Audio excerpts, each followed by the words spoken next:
Daniel Padilla may bagong love team. Tila nakahanap na ang mga netizens ng panibagong ka-love team para sa aktor na si Daniel Padilla ngayong naghiwalay na sila ni Catherine Bernardo.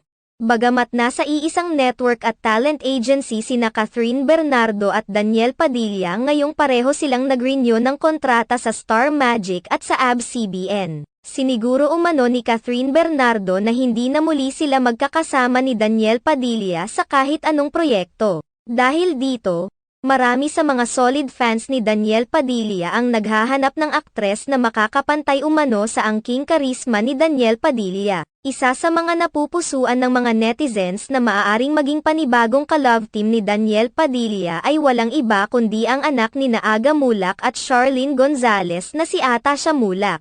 Marami sa mga netizens at mga tagahanga ni Daniel Padilla ang nagsasabing nababagay ang dalawa dahil sa angking ganda ni Atasha at fresh pa umano ito sa larangan. Marami ang naghihintay sa ipapakita ni Atasha Mulak sa larangan ng pag-arte. Matatandaan na sa isang panayam noon kay Atasha Mulak, inamin niyang gusto niyang makapasok sa industriya ng pag-arte at sundan ang mga yapak ng kanyang mga magulang. Nais rin umano niyang gampamana ang iconic role ni Jezebel na ginampanan na rin umano noon ng kanyang ina.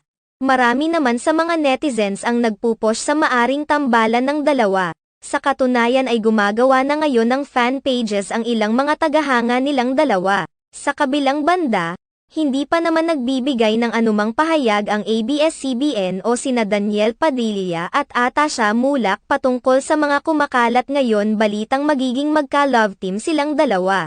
Matatandaan na hindi pa naman nabibigyan ng kahit anong acting stint si Atasha Mulak magmula nang aminin niyang nais niyang pasukin ang larangan ng pag-arte. Sa ngayon ay mapapanood si Atasha Mulak sa noontime show na Eat Bulaga na umiere sa TV5.